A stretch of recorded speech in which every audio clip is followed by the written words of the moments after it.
Did you guys know that Tekken is in fact 3? It's an interesting piece of information that I learned recently, and straight from the horse's mouth too. We're going to talk about netcode and rollback netcode in this one. It's a topic I've stayed away from in the past because it gets very technical, and that's not my expertise, but a couple of things happened this week that had me thinking about netcode more than ever. It's kind of on everybody's lips, honestly. It's sort of the main thing people talk about when they talk about fighting games now. These games are played online. Who knows if the offline scene is coming back? It really matters. So I decided to do my due diligence finally, and I researched netcode and rollback, and I think I have a handle on it now. At least I hope so. One of the reasons, I guess the main reason I was thinking about this now, is we had a new episode of Harada's Bar, and in it Harada talks about the very controversial netcode of Tekken 7. You know, is it rollback? Is it real rollback? Is Tekken 7 3? And the response to that episode has not been positive. The YouTube video has something like 50% dislikes. It went up on Reddit and event hubs, and people are just very unhappy with it. And when you watch it, I think it's because the tone, again, is just very condescending. Harada seems to be so worried about people reacting negatively to what he's about to say. He keeps apologizing for it, but then he says it anyway. 99% of the people who complain about netcode are not experts on netcode, unlike Harada himself and people who make video games for a living. And maybe that's fair enough. Maybe we aren't all experts, but maybe we shouldn't have to be. Maybe that's not an excuse for the game not playing well. But the question kind of becomes, what's the real answer? The fans don't like the netcode. They don't think it's real rollback netcode. Harada says that it is, or it kind of is, or maybe it isn't. Who knows? The fans don't know because they're not experts. Let's talk about Mortal Kombat. It's like listening to a politician. There's no straight answer, and it becomes frustrating for that reason. So I wanted to look into it. Now, before we talk more about this, maybe I should explain how netcode and rollback tends to work, as far as I've understood it. It's basically like this. You're playing a fighting game online, and your opponent is far away from you, right? So when you take an action, it's going to take some time for that information to get to the opponent. If you press a button to do an attack and that happens immediately on your screen, but then it takes time for it to show up on the opponent's screen, then you are now desynced. You're looking at different points in time, at different realities on the screen, and you can't really play a match like that. It breaks down. It doesn't work. So what can you do to solve it? Well, one solution, the old solution, is what they called delay-based netcode. So you can build a certain amount of lag into the online mode of the game by default. Let's just say, for an example, 4 frames. So when you play the online mode of a game, it's going to have 4 frames of built-in lag. And what that does is now the game has a window of time to make sure that the information is being sent back and forth, and that the two players are synced up. So great, now you've solved it, right? You can be synced and play together. But the downside is, now you also have a portion of built-in lag that you always have to deal with. And especially in fighting games, that can be a big problem. 1 frame can be a huge difference in these games. So the next question becomes, is there a better way of doing this? And the answer to that turns out to be yes. And when you start looking into how rollback actually works, it's kind of mind-blowing how clever it is, just how elegant it is. I was really impressed by it, to be honest. But you can think of it this way. If the problem is that the players aren't synced up properly, that it takes time for the information to get from one to another, the game can predict what a player is going to do next and send the information ahead of time. Now that's going to sound like the game has to have some sort of super advanced AI that can analyze player behavior and knows how to play the game at a super high level so that they can predict what the players will do, but it's not like that at all. It's actually very simple. The game just predicts that what you will do on a frame is what you were doing on the preceding frame.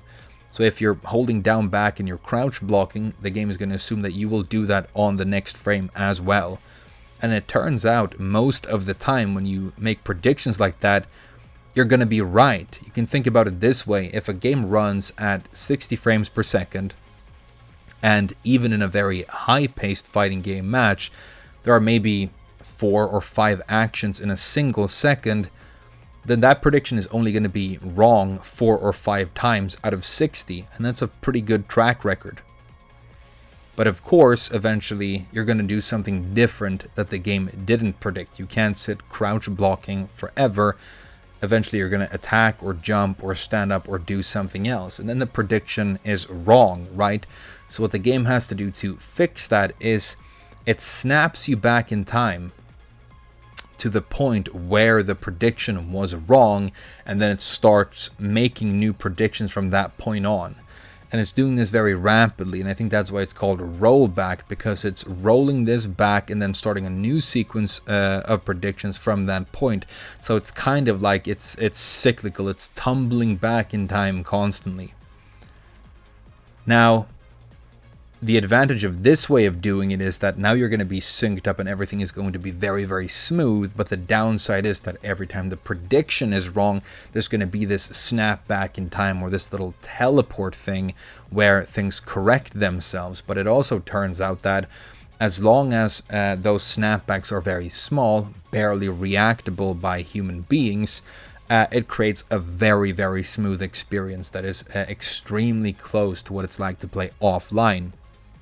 And all over the world, people who play these games seem to agree that this is by far the preferable way of doing it. This is the kind of netcode that you want, because when it's done right, it's so extremely good that it just validates online in a completely new way. It makes it feel like offline for real, but it makes some pretty cool and pretty smart, leaps to get there.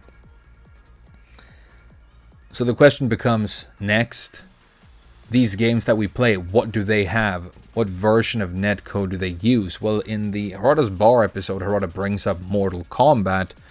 I don't know why. It felt like a way to dodge the question about his own game, but he talks about some sort of trade summit that he went to and attended, where people who make games talk about these things. And again, unfortunately, it sounds condescending. He says, "Did you go to that thing? Have you listened to the things I have listened to? Do you know the things I know?"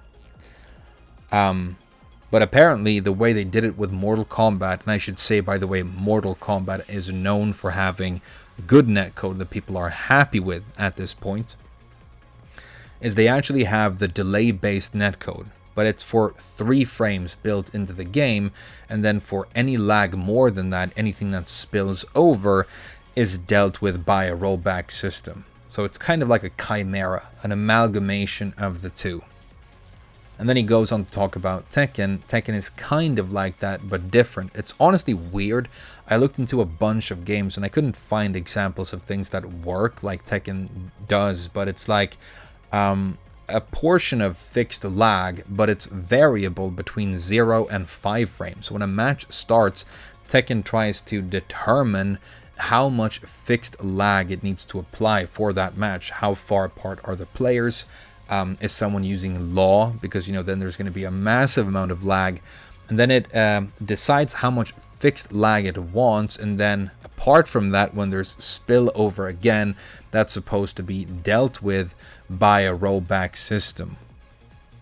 So it's kind of technical and it gets kind of advanced, and there's a question of whether or not rollback looks worse or more unnatural in a 3D game than a 2D game.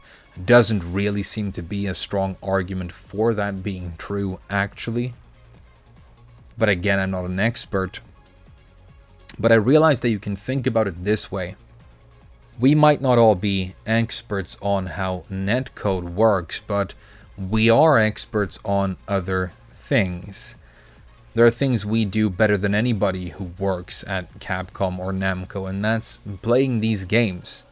People are ridiculously skilled when it comes to playing fighting games. I mean, even An intermediate player does things that are basically superhuman all the time, and the instincts that the players have developed for these games, they are so precise. I mean, people will feel or detect single frames of difference.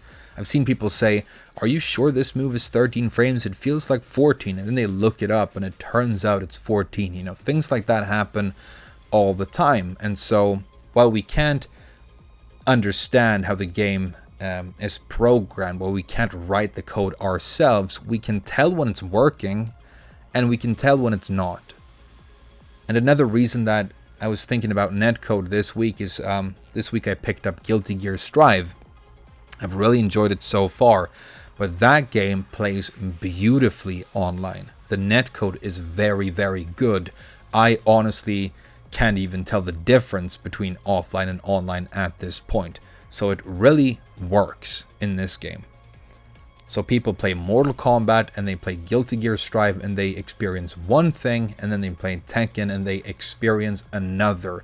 And I think that's the whole point, no matter what the technical explanation actually is. Another weird thing about Tekken is that the netcode seems to be inconsistent.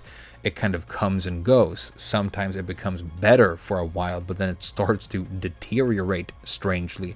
I don't know if that's supposed to be happening, but most people are saying that Tekken's netcode feels a lot worse now than it has in the past.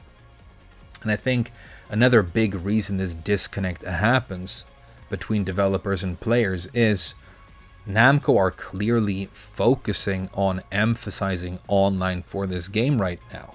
They're trying to organize events for it. There's going to be EVO. It's only 2 months away from now. But that has to be built upon, presumably solid online modes and other things like anti-cheating existing in the game. So people want to know what's going on. There's no clear communication, and there's this weird dissonance that just makes us frustrated, I think that's what's happening. But the other thing I wanted to get to, it's really what I want to say with this video. It's the other big thing that I learned when I was reading about these games and Netcode. And it's that to implement rollback in a good way that really works for a game is extremely time consuming and costs a lot of money. There are examples in the past of teams having to work for up to a year just on getting this right. So it's a huge undertaking, and if you have something in your fighting game that seems to be working at least reasonably well enough that millions of people are buying the game, it doesn't really make sense for you to do this titanic project of trying to change the netcode, especially not when you're preparing to retire your game and preparing to release something else instead. So maybe you keep weaving explanations and apologies instead, trying to keep the game as successful as possible for as long as you can, and then presumably, hopefully, we can only hope, you get it right from the start with the next project. It would be a catastrophe to make the next Tekken game with the same kind of infrastructure that we have in this one. That would be the dumbest thing ever. Hopefully that won't happen. There are examples of fighting games existing with one kind of netcode actually going back and restructuring and getting it right and making it very, very good. But it's always a huge project, and so that has to be justified in these, let's be honest, very it's the oldest cliche in the world, but it comes down to money, and these are especially lately very greedy organizations. It has to be justified, right? But right now it just so very obviously is. Netcode is like the main thing that the players look at when they choose what fighting game they want to play. I'm very infatuated with Tekken. I have a lot of love for this game, and my love for this game is sort of intertwined with my love for other people that I learned the game with and that I miss. And so because of that connection, I'm probably going to be playing Tekken, whether the netcode is great or not. But not everybody is like that, and they definitely have alternatives now. They are going to jump ship to other franchises. They're going to play Arc System games if those are better, or NRS games if those are better. It definitely is the time to worry about netcode first and other things later, and definitely worry about it more than trying to creatively and strategically monetize your DLC or online offline events that you want to organize. This is just so integral to the success and health of a game, and the success and health of a community that enjoys playing the game and interacting with its developers in a healthy way. And especially with Tekken, I think the fan base is, it's a bunch of adults. We're all kind of old, and we're not naive about the world and how it works. And I think if there was an honest transparency about the fact that we have a certain kind of netcode, it's not ideal, but we simply do not have the resources to go back and completely redo this for a game this old. But we are taking this seriously, and we're going to try and get it right the next time.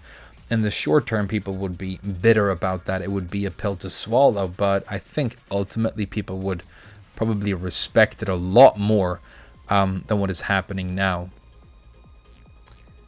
But yeah, that's what I wanted to say in response to that latest episode. Thank you so much for watching this video. I hope you enjoyed it, and I will see you guys very soon.